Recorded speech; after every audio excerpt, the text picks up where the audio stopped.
popular topic with a great number of people when they're negotiating a lease is that personal guarantee. That personal guarantee represents an affront, an insult to some. But for many, there's no way out of it. Right. And for some, well, I know you've got some good ideas on this.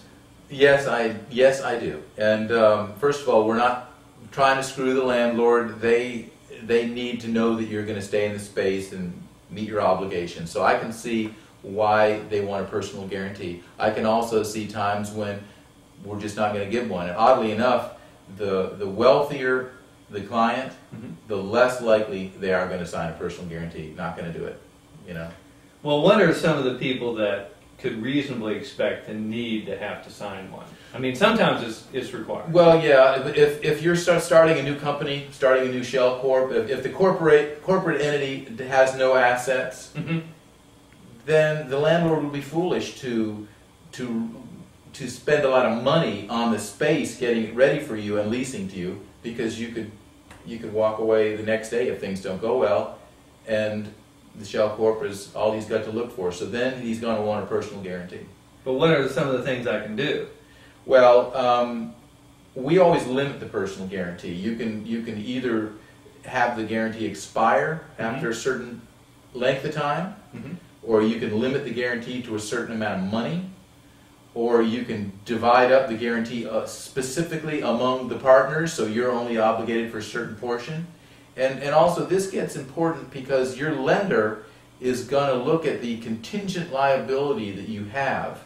When you've guaranteed that lease, whatever that amount is, you know, that affects your ability to borrow. It makes your lender unhappy. So you don't want to have to sign personally. So either you put more money into the corporation so the landlord can see it there. And by the way, I had a billionaire client one time that he and his partner each put $10 million into a brand new shell corp when they were doing this deal. So, and then they just said, have the landlord look at our financial statement, because we're not signing personal guarantees and we know what they have to go through, and just have them look at our financial statement, you know, and that's all they're going to look at too. But it was plenty, you know. Sure. So, but yeah, it just depends. The landlord's not foolish, but you know, our tenants aren't foolish either. So we try to limit the guarantee. We try to do no guarantee, or if we have to, then what's a long enough period to be reasonable. And I have one client that very logically says, I'll guarantee the portion of the money the landlord is contributing to this space. So if the landlord put in $200,000, then I'll guarantee $200,000. Which is a good point of why using a tenant representative is a great idea.